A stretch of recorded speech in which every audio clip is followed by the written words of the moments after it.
Hi guys and welcome back to my Drag Race Season 10 live reaction series, and I'm now going to react to the Untucked for episode 11. Oh my god, girl, and get all the backstage tea and say farewell to Miss Cracker. Have said, oh, this is a great ocelot spandex. Literally. Shakes her ocelot. Shakes her ocelot. I would not have known what that print was. I would have just thought like left print or something, but okay. Who got bad critiques? I think Miss Cracker's critiques and Cameron's critiques were the harshest.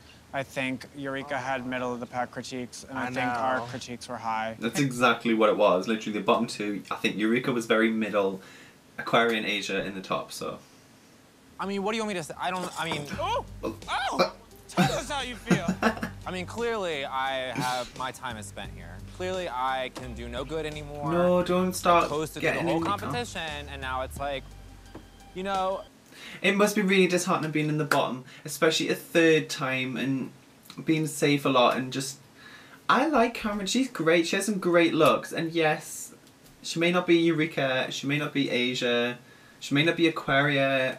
Don't think you have given all that you have to give yet. Right. So, bitch, get your fighting gloves on, and if you have to go out there and fight again, go out there and fight again, because what I don't want you to do is go defeated, then go home, and then... And considering Miss Cracker went, she won her third lip sync. Like, that doesn't often happen. Have to lip sync, and I see you even remotely looking like you don't want to do a split or don't want to start turning around, I'm coming up there and I'm going to start fighting, and we both going to go home. We shall see. What do you got to say in general? Like, is there something you need to vent about, something you want to say? You seem like you've got something you want to say. I said all that I needed to say. But clearly I can't take direction well. Clearly I can't act. It's like, By the way, I'm living for this, like, full-on rainbow, like, red, orange, yellow, that eye. So... At this point in the competition, you're judged in every response that you say while you're on that stage, how you're reacting. So for me, I feel like Asia's gonna win. I just know that from my walkthrough. I'm not gonna lie. I mean, are we in agreement that those two are probably Can I lip be syncing? in agreement to say that I just want anyone to go home but me? I love this, like, my top three, my favourite of the series, like, after Blair went or whoever. That is, I love this little top three moment.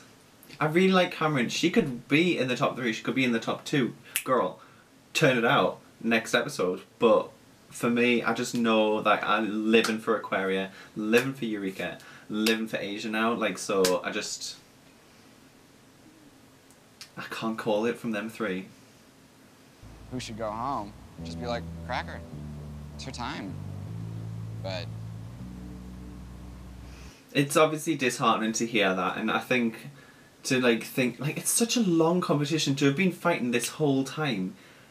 It must take a toll at some point. Especially with all the critiques and then the fierce competition around them. Eventually can judge. Girl, could you imagine if they were like... And she would be like behind the table and she would just pop up, Vanjie, Miss Vanjie. I would Vanjie. lose it. So let me ask you this, like, did you like legitimately learn stuff about yourself? Oh, in this absolutely. challenge? Absolutely. I mean, I feel like this was the most humbling challenge that we've ever had in Drag Race. To me personally, my worst moment in the competition wasn't me f***ing up a challenge. It was a personality flaw. To be that nasty, that is really embarrassing to me, and it was very disappointing for me to act like that, which is why when you checked me, and I was like, oh my God.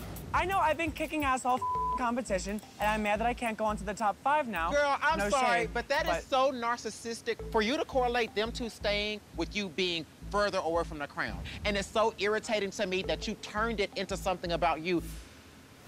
If I may, my apologies for making y'all feel whatever way. Asia, thank you for checking me and putting me in line. I've always respected your drag and your art, but that was the moment when I really respected you as a person. When I saw the look in your face when you were like, Yeah, okay, show some that humility may be and right. Or just be like... Like, she may have a point. I mean, I just appreciate, like, you stand up for what you believe in, but you're also human and humble enough to, when something that you believe in is challenged, and maybe you were just shown a different side of something, you completely absorb and understand that, and that to me is very respectful. What has been Aquaria's worst moment in this competition? Certainly one of her nastiest moments was when she, instead of congratulating the two safe contestants on the double save, she pretty much took that moment from both of them because she thought she wasn't getting further in the competition when, ta-da, here, top 5, she's finally made it. You didn't have to be a douchebag earlier. That is real. That is some real moment right there. To admit that in front of Ru and the judges as well. Your true vulnerability, to tell someone that you want to look at you as only nothing but amazingness, that you were a bitch and that you'd made the wrong decision. That was whenever it was so I feel like like you were the most grown up ever, probably. Definitely. In your life. It was so went from such a bitchy moment to realize what she did and admit it and learn from it and grow from it. I like how Cameron's just in the background still like twirling it and preparing for the lip sync.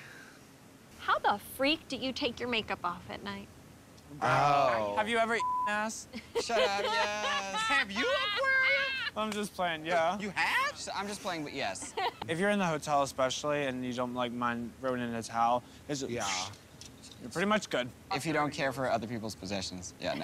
Yeah, that's pretty much that. I could just picture all the towels in the world just dumped in a pile with a face, just like. So where the f do you buy a bone mask? Did you have it made for you? Yeah, I have a friend who's an architect who's always wanted to 3D print like a jaw moment for me. Wow. So that has been 3D printed. Hang on. Brought to Drag That's Race. beautiful. Oh my god. It's a mouthful. And you made this? Yeah. You sewed it? So, Yeah. The fact that you sewed this, I'm like, my brain's exploded. I just. Turns out this is where I want to live, is backstage at RuPaul's Drag Race. Me too. Where can I sign up? Love it. Turned it. Girl, Cameron so focused, she didn't even care that Lena Dunham. I was gonna say she just walked past her. Girl, I ain't got time for you. I got to learn my Girl, song. I at was this like, damn. point, I would have been the same thing though. That was quite like, she literally came in, did her thing, walked back out and didn't. Cameron was like, no, I'm busy. The end is near. Never has that been more real now. I feel like I failed my family. No, though, because you made, I mean, top 5. You made it onto the show. You did so well throughout the series. And top 5. And they always bring top 5, top 4, certain queens back for All-Stars. And I feel like, yeah, this could be an All-Star moment, so. I told Asia that she hurt my feelings because I wanted her to know from me before she heard from anyone else. And she said, I really love and respect you, Cracker. And I was like, you know what? I'll see you in hell. I was joking at the time. But it's just like, you can't take that back. Aquaria and Monet were just like my biggest accomplishments here because we've worked together so long without getting close, and being able to really get to know each other and be close has been, I mean, the biggest thing. And almost reassuring to have someone from like another New York queen who you know to sort of be there as a support through the series. Aquaria, bring home the crown. Oh, she Monet, will. It's time for Sundays. I'll see you in a minute.